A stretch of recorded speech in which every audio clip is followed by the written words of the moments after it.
Sejam todos muito bem-vindos ao canal Evangelhos Boas Novas de Deus.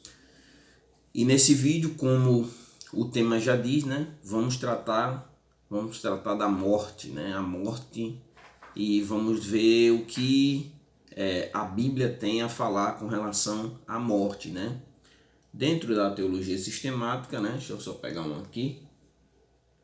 Essa aqui do Alice McCarthy. Dentro da teologia sistemática, se você não viu os vídeos anteriores, eu tenho uma coleçãozinha de vídeo apresentando o que é uma teologia sistemática. Então vai lá, é muito importante que você assista esses vídeos para você entender primeiro pelo menos o que é uma teologia sistemática. Mas dentro da teologia sistemática, da teologia sistemática, dentre as 10 principais doutrinas da qual ela trabalha, a última doutrina é a escatologia. Normalmente o último tema abordado da última doutrina é a escatologia. E já tem um vídeo aí, se você for no canal, no playlist escatologia, você vai ver que tem um vídeo introdução à escatologia. É um vídeo onde eu tentei trazer um panorama, de toda a escatologia, a visão da escatologia e os temas que são abordados dentro da escatologia. Dentro dos temas que são abordados na escatologia, eu escolhi tratar hoje da morte, Esse tema que está dentro da escatologia, e faz referência à morte. Então vamos lá. Vamos abordar esse tema, fazer algumas observações, tratar tópico por tópico desse tema e aí no final a gente faz uma pequena aplicação. Vamos lá. Então, para começarmos a falar sobre a morte, nós precisamos falar primeiro sobre o que essa ideia de morte ela causa nas pessoas. O certo é que todo mundo morre, Desde que o mundo é mundo, as pessoas morrem. E a morte, ela sempre causou temor às pessoas. Algumas pessoas, elas nem suportam falar na morte. Quando falam na palavra morte, elas já têm pavor,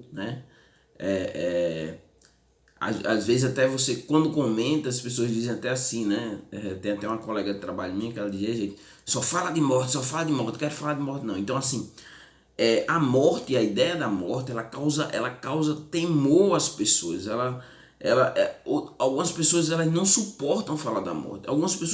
Outras já não suportam nem pensar sobre a morte, E outras ainda fazem de tudo para cuidar da saúde, se alimentam bem, Vão à academia, se exercitam já com essa perspectiva para que possam para que tentem prolongar o máximo possível a vida, exatamente com essa questão do temor dessa morte, Mas aí vem a ideia, quando a gente fala sobre a morte, muitas, não são poucas, as perguntas que ficam a serem respondidas, Por exemplo, entre essas muitas perguntas, Algumas pessoas vão questionar assim, mas espera aí, eu morri, o meu ente querido morreu, alguém que eu amo morreu, ou eu mesmo vou morrer, mas o que acontece após essa morte?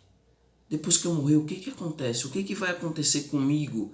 O que aconteceu com tal pessoa que morreu, ou com meu pai, ou com minha mãe, ou com meu irmão, ou com meu tio, ou um conhecido, ou um amigo? O que aconteceu após a morte?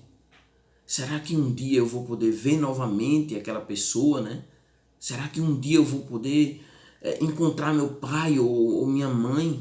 Será, Outras pessoas ainda ficam questionando, pensando, onde é que está agora essa pessoa que morreu?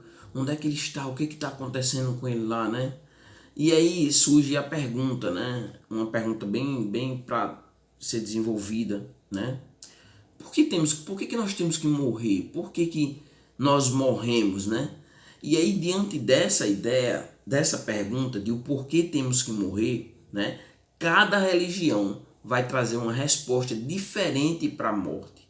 Cada religião ela vai trazer uma ideia do que talvez aconteça após a morte e por que se morre. Então, cada religião vai abordar de uma forma diferente. Claro, aqui eu vou abordar o cristianismo, vou falar um pouquinho em alguns lugares sobre algumas religiões, mas o foco vai ser o cristianismo, né? Então, o que a palavra de Deus tem a dizer sobre esse tema? O que a palavra de Deus, o que a Bíblia, né? A Bíblia que é a palavra de Deus, né? O que a Bíblia ela tem a dizer sobre a morte, sobre o porquê das pessoas morrerem, né? Então, para responder essa pergunta, nós precisamos primeiramente ir até o Jardim do Éden, né? Se você não é cristão, o Jardim do Éden é um local onde Deus colocou o primeiro homem e a primeira mulher, né? Desculpa, o primeiro homem e a primeira mulher, né? Então eu vou ler aqui um texto para que nós entendamos isso, né? Gênesis capítulo 2, Gênesis é o primeiro livro da Bíblia, né? Se você não é cristão, ou se é mesmo, e muitas vezes não sabe onde é que está esse relato, está em Gênesis, é o primeiro livro da Bíblia. Capítulo 2, versículo 16 e 17. Diz assim: E ordenou o Senhor Deus ao homem, dizendo: De toda a árvore do jardim comerás livremente, mas da árvore do conhecimento do bem e do mal, dela não comerás, porque no dia em que dela comeres, certamente morrerás. Então, Deus colocou o homem lá no jardim para que ele cultivasse o jardim, para que ele se multiplicasse, para que ele comesse dali, né? Para que ele se alimentasse lá, e colocou duas árvores, a árvore do conhecimento, né? E a árvore da vida, né? A árvore do conhecimento ele não poderia comer, era ali uma provação para o homem. Aí o resto, né? Ele podia comer tudo, menos da árvore do conhecimento do bem e do mal. E o que acontece? Vamos ler o texto, né? Vamos ler o texto. Em Gênesis no capítulo 3, né, já um pouquinho mais adiante, vai aparecer lá a serpente, e a serpente vai ter um contato com a mulher, e esse contato com a mulher ali, ele vai trazer uma nova perspectiva daquele fruto ali, daquela árvore ali, né, para a mulher, e a mulher vai sentir ali o desejo, vai se sentir atraída, e vamos ver o que aconteceu. No capítulo 3, versículo 6, diz assim: E viu a mulher que a árvore era boa para se comer, e agradável aos olhos, e a árvore desejável para dar entendimento. Tomou do seu fruto e comeu, e deu também a seu marido, e ele comeu com ela. Então, automaticamente descumpriu o mandamento do Senhor, que era para não comer da árvore do conhecimento do bem e do mal, mas comer somente da árvore da vida, e de todas as árvores, tudo que tivesse lá de fruto, menos dessa árvore. Então, descumpriu. E o que aconteceu com isso? A partir desse momento, o homem trouxe sobre a sua vida a morte física. Ele vai passar a morrer. Trouxe sobre a sua vida a morte por causa da desobediência. Se ele não comesse do fruto do conhecimento do bem e do mal, o homem jamais teria morrido. Mas por causa disso, ele comeu e ele trouxe. Adão era o representante federal de toda a humanidade. Ele pecou, toda a humanidade pecou juntamente com ele. E a partir daí, todos os nascimentos já nascem nesse estado de queda. Nós chamamos isso na teologia de depravação total. Já nasce afetado pelo pecado, e esse afetamento pelo pecado trouxe a consequência da morte física, né? Trouxe a consequência também da morte espiritual, né? Morte física e morte espiritual. O homem morreu espiritualmente, quer dizer o quê? Ele cortou a sua relação direta que ele tinha com Deus, sem intermediador. E a partir daí ele morreu espiritualmente, necessitando de que alguém faça essa conexão dele para com Deus, né? E a morte física, que é o que a gente está tratando aqui. Ele trouxe sobre a sua vida a consequência da morte física. E lá em Romanos vai dizer exatamente isso, Romanos 5,12. Portanto, como por um homem entrou o pecado no mundo, por causa de Adão, comeu do fruto do conhecimento do bem e do mal, que Deus tinha o proibido, e pelo pecado a morte. Assim também a morte passou a todos os homens, por isso que todos pecaram. Então, em Adão era o representante de todo mundo. Então, a partir de Adão, todos passaram a morrer. Então, é por isso que as pessoas morrem, porque Adão transgrediu a lei de Deus, pecou contra Deus, e a recompensa desse pecado foi a morte. É o que nós vamos ver agora. O que a desobediência causou, né? E aí, Romanos capítulo 6, versículo 23 vai dizer assim: porque o salário do pecado é a morte, mas o dom gratuito de Deus é a vida eterna por Cristo Jesus nosso Senhor. Então, o salário do pecado, a recompensa do pecado é a morte. E isso, por causa do pecado de um único homem, trouxe a morte sobre toda a humanidade, né? Então, já sabemos, né? Por que nós morremos? Porque Adão pecou no Jardim do Éden, trouxe a morte para toda a humanidade como consequência do pecado. Então, para o cristianismo, a morte é a consequência do pecado. E esse pecado do nosso representante federal, que foi Adão. Então, a partir de Adão, todo mundo passou a morrer, nasce em um estado, já nasce em estado de pecado, como o Salmo, caso não esteja enganado, 51 trabalha lá, né? Em pecado me concebeu minha mãe. Então, a partir daí, o homem nasce em um estado de pecado, né? Morto espiritualmente. Nós chamamos isso na teologia, na soteriologia, que é uma das doutrinas da teologia sistemática, de depravação total, né?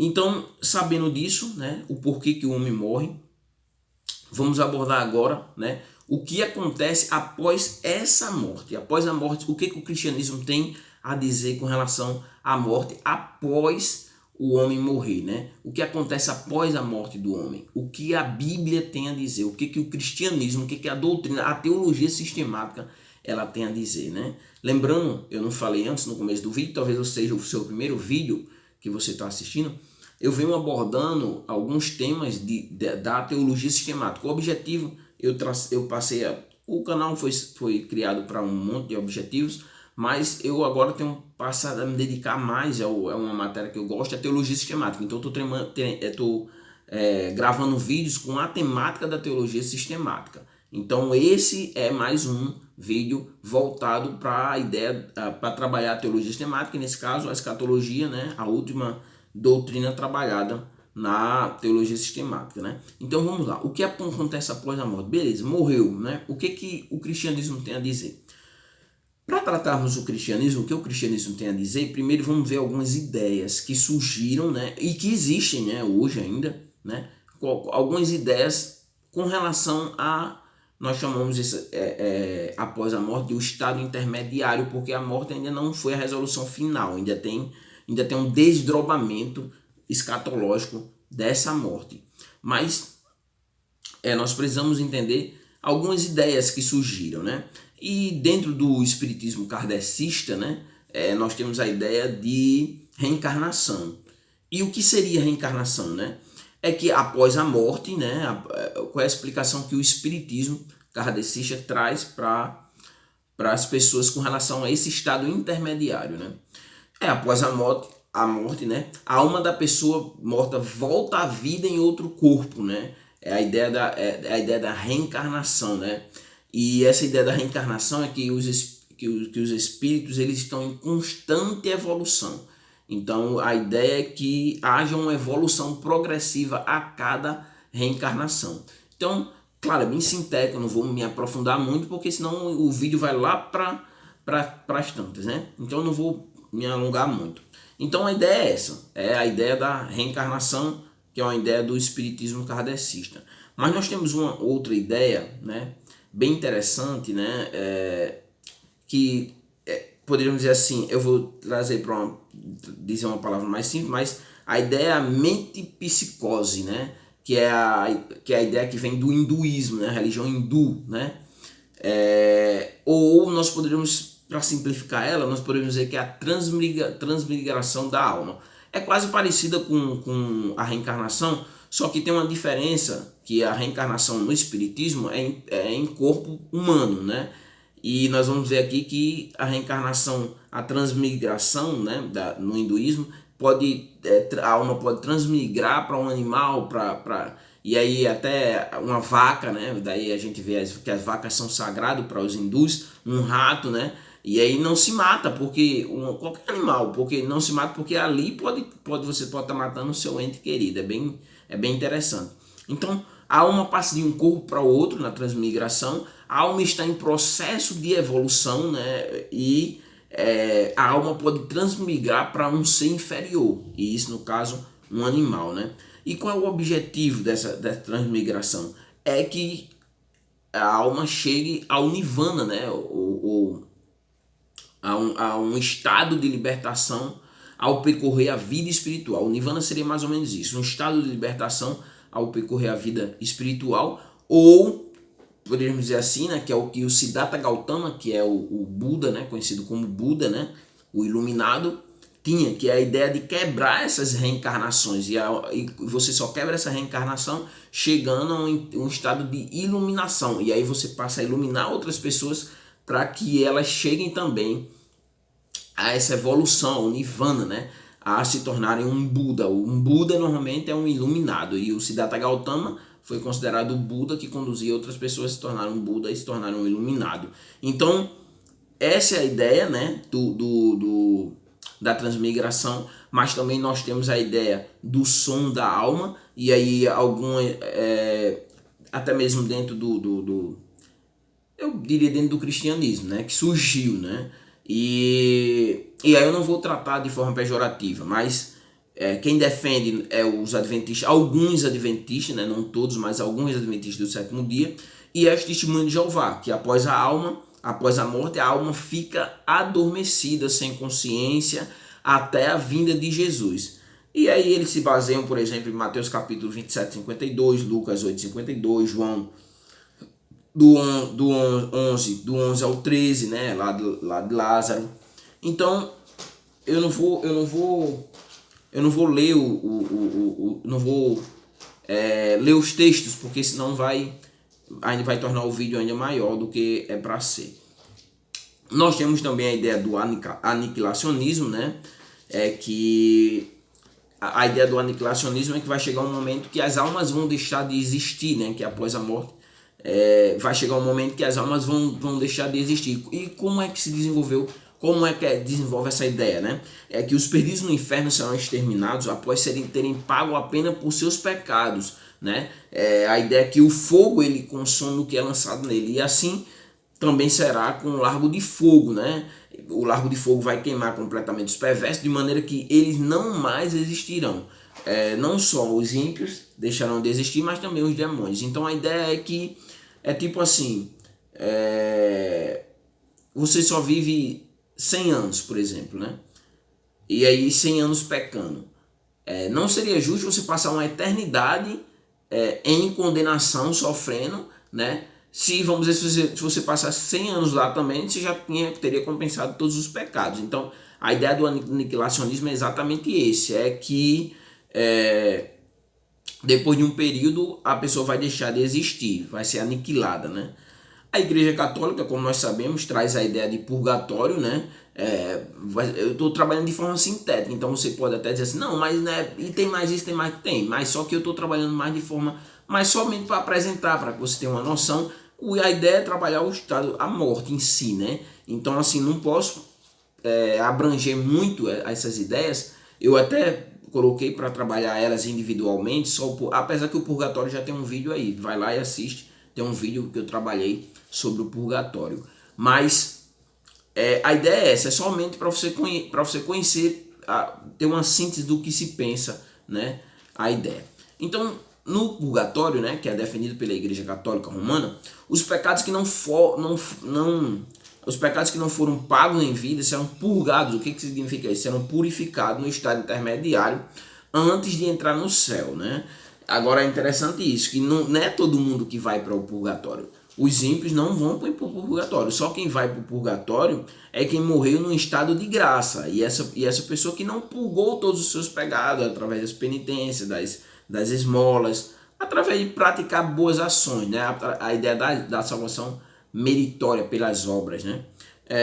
Aí nós também podemos abordar um pouquinho a questão do tempo, né, no purgatório, que aí vai depender de duas coisas, vai depender da quantidade de pecado que faltou ser purgado, como também dos sacrifícios que os vivos vão fazer, direcionando a você, que pode lhe ajudar a sair do purgatório, né? E como é que é isso? Como é que através qual seria esse sacrifício, né?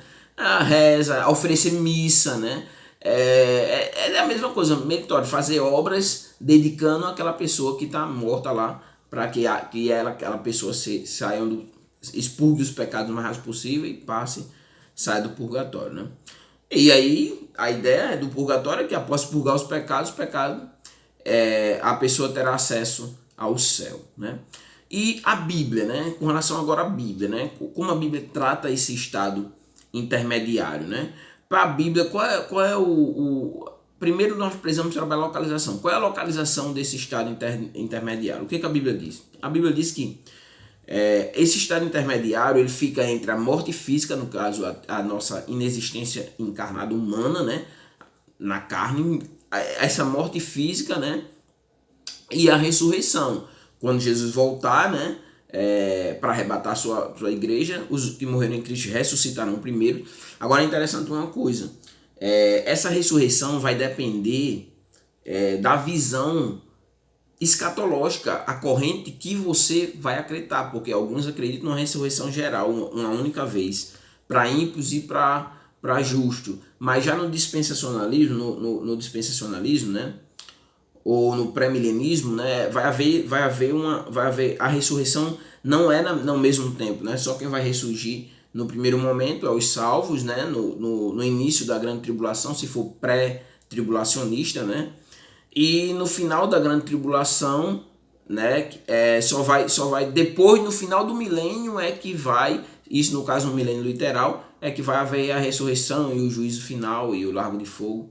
Então vai depender da corrente, vai depender da visão escatológica, e aí vai definir quantas ressurreições, por exemplo, vai acontecer.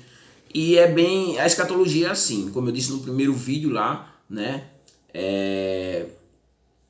na introdução à escatologia, a cada 10 teólogos nós vamos ter 12, 13, 11 visões e aí por diante. Então, a localização entre a morte física e a ressurreição, né, dos salvos e dos ímpios, né, algumas almas, né, ficam aguardando a ressurreição de seus corpos para o momento do juízo final, né? Mas a ideia básica é essa, que a localização desse estado intermediário é entre a morte física e a ressurreição e o aguardo do corpo ser ressuscitado, né? Um novo corpo, né? O mesmo corpo, mas um corpo um pouco diferente desse corpo aqui, transfigurado de pecado, para a vida eterna ou o juízo eterno. Então, é após a morte, e essa é mais ou menos a localização. E aí, onde, né, só para reiterar, né, onde as almas ficam aguardando a ressurreição de seus corpos para o momento do juízo. E qual é a situação, né? Como eu disse lá em cima, a Testemunha de Jeová defende o sono da alma. E qual é a situação desses mortos, né? Para a Bíblia, eles estão conscientes, né? Eles morreram, mas não dá uma inexistência temporal da vida da pessoa. A pessoa não fica inércia ali, sem saber de nada, acabou. Não. Para a gente, para o cristianismo, né? O cristianismo reformado, o estado da morte, após a morte, é um estado de consciência. E aí se usa o texto, por exemplo, de Lucas capítulo 16, quando Jesus conta a parábola de Lázaro e o rico, e os dois, ambos estavam ali conscientes, né? Tanto Lázaro quanto o rico. Também nós podemos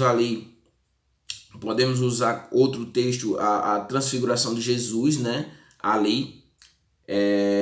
Nós podemos também ver vários textos do livro de Apocalipse, onde nós vamos ver as almas dos mártires ali, que estão no céu, elas são descritas, né, claro, de forma consciente. Então, a ideia é exatamente essa, é que após a morte existe um estado de consciência, a pessoa tem consciência, ela não deixa de existir ou também não vai entrar num sono, vai dormir lá, ficar dormindo, né?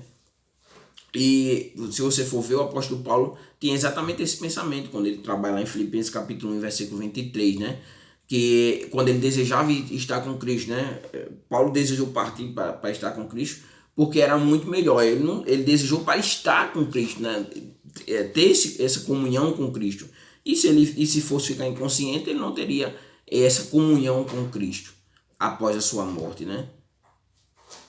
E aí nós chegamos agora à questão a situação desses salvos. Qual é a situação desses...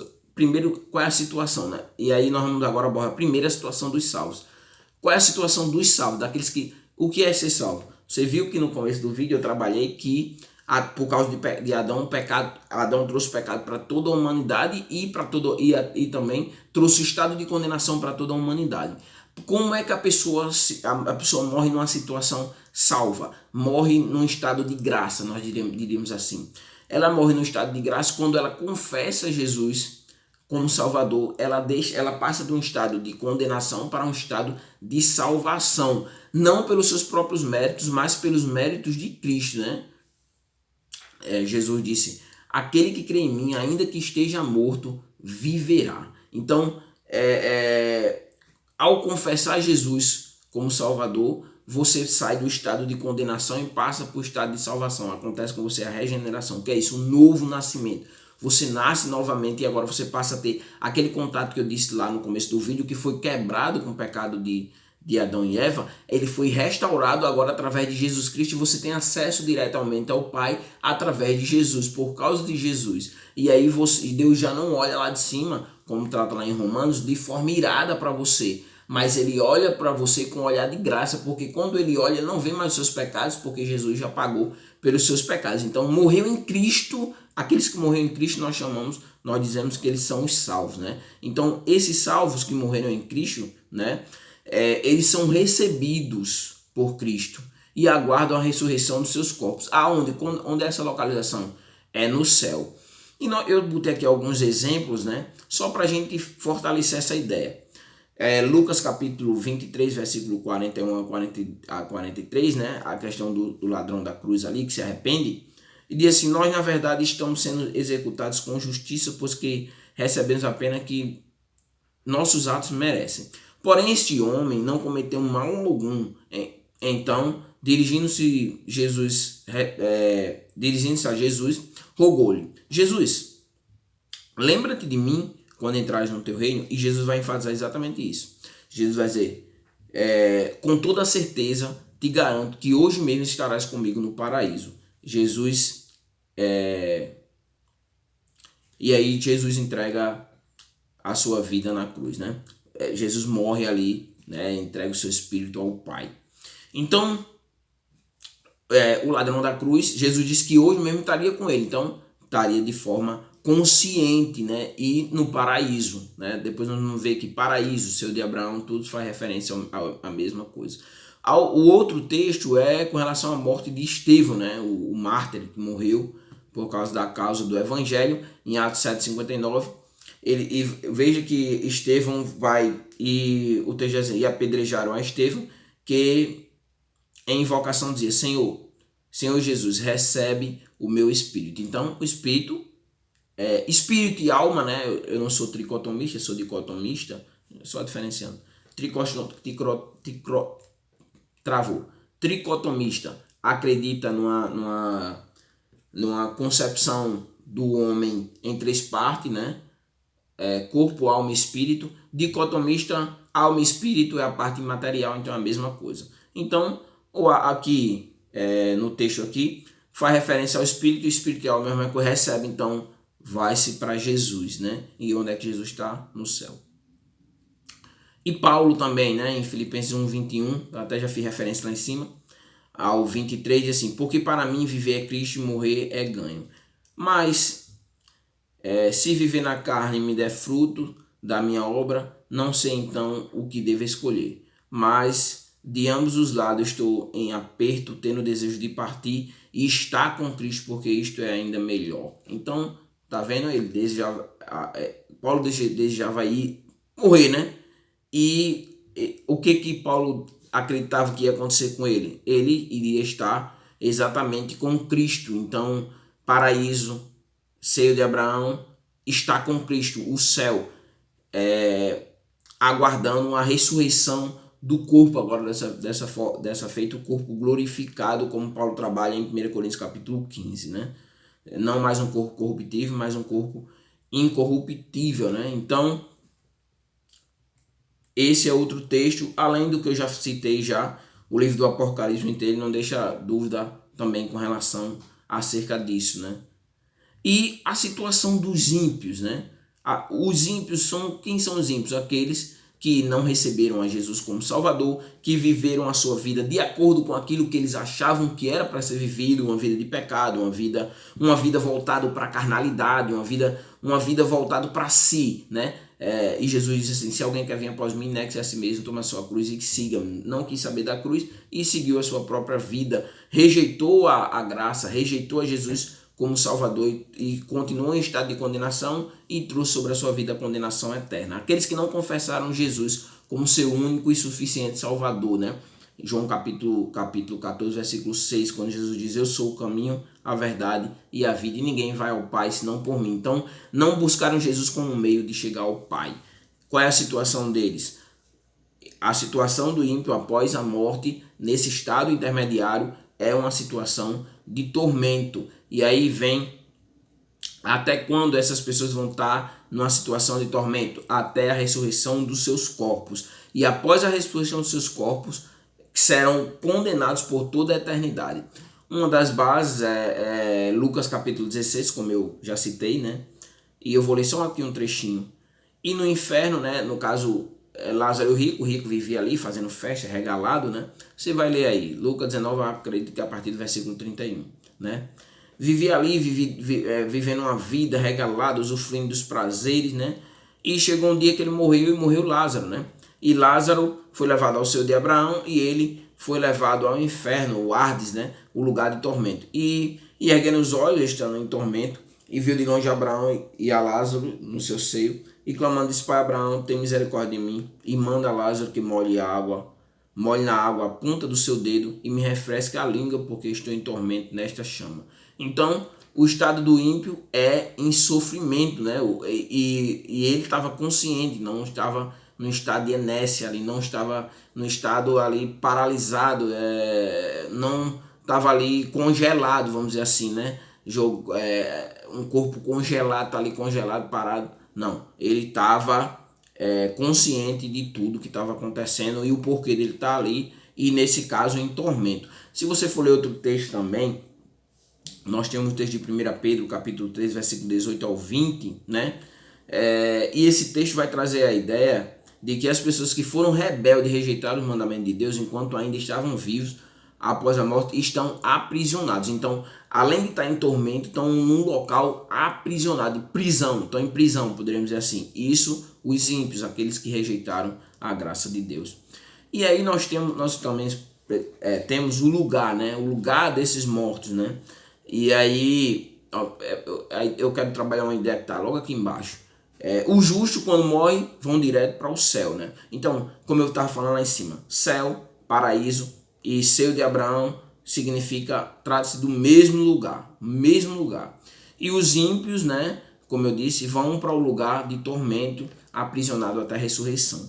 Surgiu uma ideia também, né? Nós poderíamos dizer assim que é uma distorção, né? E que por causa dessa colocação de Jesus na parábola de Lucas capítulo 16, quando diz que o rico viu Lázaro, né? E houve um diálogo com o pai Abraão. Então surgiu uma ideia, uma distorção, né? Mas defendida, até mesmo foi defendido numa das lições da CPAD, da Assembleia de Deus, né, sobre a escatologia, caso não esteja enganado, em 2016, só não sei se foi no primeiro trimestre ou no último trimestre, onde é a ideia que o Hades era dividido em duas partes, né? Uma parte ficava o justo e na outra ficavam os ímpios, né? E aí de onde veio essa ideia? Essa ideia não surgiu da Bíblia, mas do paganismo, né? Do paganismo grego, né? Onde o Hades era dividido. Lembrando que a Bíblia foi escrita em grego, então algumas palavras têm relação assim, né? Mas o Hades era dividido em duas alas. O Tártaro, onde ficavam os maus, e o Elísio, onde ficavam os bons. Então daí é que surge essa ideia de dividir o Hades em duas partes. Mas para nós cristãos reformados, o cristão quando morre, ele vai direto para o céu à espera da ressurreição do seu corpo, né? E o ímpio é aprisionado e fica em um lugar de tormentos. E aí, nós, só para finalizar essa parte, né? Nós temos também as palavras, né, que fazem referência também a esse estado de morte após a morte, né, que é Sheol, Ade e Geena, né. E quando nós fazemos referência à palavra Sheol, né, que é um termo utilizado no Antigo Testamento, né, o Antigo Testamento que foi escrito em hebraico, né, então usa a palavra Sheol, né, que resumindo é um estado, se resume a um estado, né, a palavra Sheol é um estado ou um lugar, né, esse lugar é onde a pessoa desce, sendo em sentido literal ou figurado, ou poderíamos dizer assim, é o estado de morte, né. Lembrando que a revelação ela é progressiva, então assim, com a Bíblia ela tem a sua resolução máxima na completude do cânon, né? Quando o cânon se completou, o cânon sagrado, né?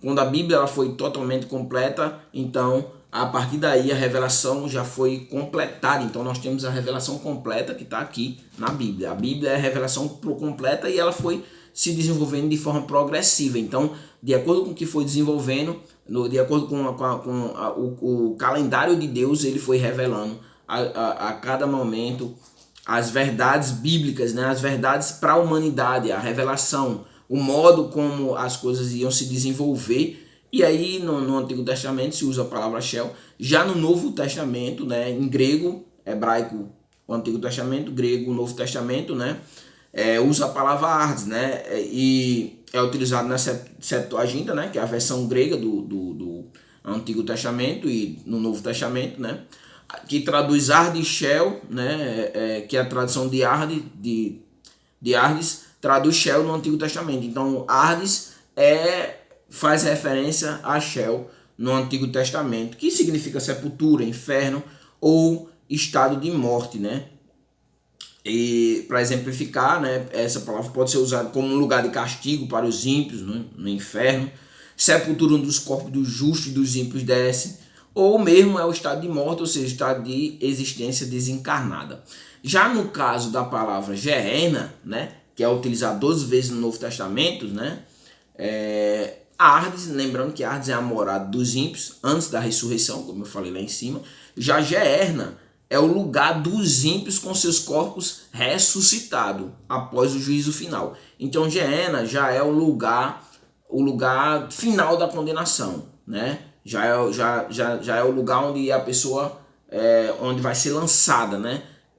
Tanto os ímpios quanto o diabo e os seus anjos na resolução final, após o juízo final, né?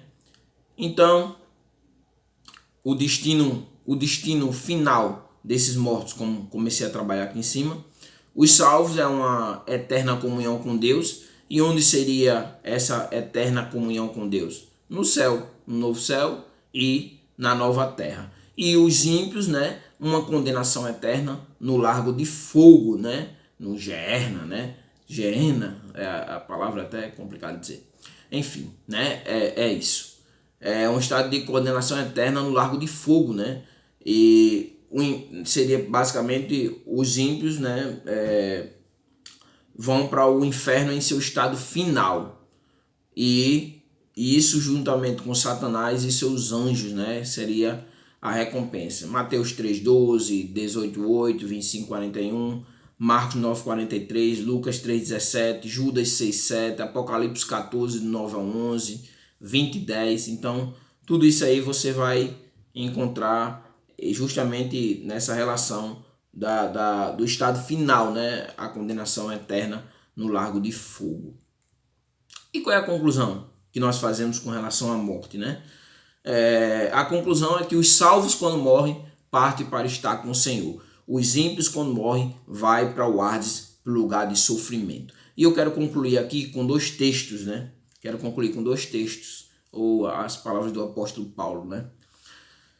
Não queremos, porém, irmãos, que sejais ignorantes a respeito dos que dormem, para que não entristeçais como fazem os demais que não têm esperança.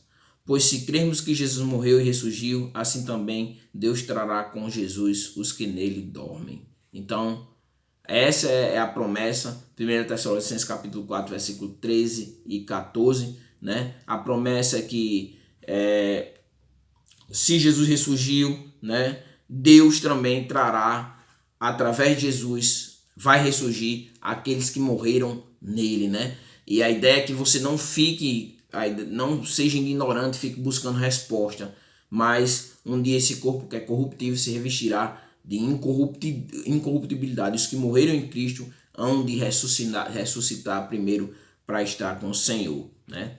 E 1 Coríntios, capítulo 1, capítulo 1, né? 1 Coríntios 15, desculpa, capítulo não. 1 Coríntios 15, 19 diz: se esperarmos em Cristo só nesta vida, somos os mais miseráveis de todos os homens. Então, para nós cristãos, para você, não sei se você é cristão, se você não é cristão, você não precisa ter medo da morte, jamais, não tenha medo da morte, mas sinta alegria, né? Viver a Cristo e morrer é lucro, né? Então, morrer é estar com Cristo, é sair desse estado aqui onde muitas vezes nossa natureza humana tem a tendência, mesmo depois da regeneração, a voltar-se para o pecado, essa luta constante, né? Entre a carne e o espírito, né? Isso vai cessar, não vai haver mais dor. Após a morte você não vai sofrer mais dor, você não vai ter mais enfermidade. E se você morrer em Cristo, você não vai sofrer, mas você vai passar de nesse estado de natureza caída, restaurada através da regeneração, para um estado de graça, um estado onde você vai ter uma vida com Jesus, que era o propósito de Deus, uma vida do homem ter uma vida com ele, né? Mas o homem pecou e trouxe as consequências sobre si. Então, viver em Cristo, é viver uma vida de alegria, onde não haverá tristeza, dor. Então, esse é o estado que o Evangelho nos propõe, né? É que você viva uma vida de santidade, uma vida para a glória dele, que você viva uma vida da verdadeira alegria. A verdadeira alegria do homem só se encontra em Jesus Cristo, o Senhor. Então, eu espero que você tenha aprendido um pouco sobre esse tema, né? Possa ter tirado algumas coisas que você tinha na cabeça, né? E não tenha medo da morte, né? Mas confesse Jesus como Salvador e você vai passar para um estado de graça. A morte não é para causar tristeza, mas como nos velórios cristãos, né? Passou para o Senhor, então voltou-se para o Senhor, ou como Jesus disse para o ladrão da cruz: hoje mesmo tu estarás comigo no paraíso. Então eu espero que você tenha gostado do vídeo, espero que você tenha gostado desse estudo, né, sobre a morte. Compartilhe esse vídeo, né, ajuda aí a divulgar o canal, né. A minha intenção não é ganhar dinheiro, mas somente expor, né, as doutrinas, né, da palavra de Deus. Então compartilhe esse vídeo, se inscreve no canal, né, faz indicação do canal para outras pessoas. E eu desejo que Deus abençoe sua vida, seja você de qual credo for, de qual denominação seja, de qual religião seja. Eu espero que você seja abençoado. E essa é a visão que a Bíblia traz com relação à morte, com todo respeito a todas as religiões e aqueles que pensam diferente. Então, que Deus os abençoe e até o próximo vídeo, se assim Ele permitir. Valeu!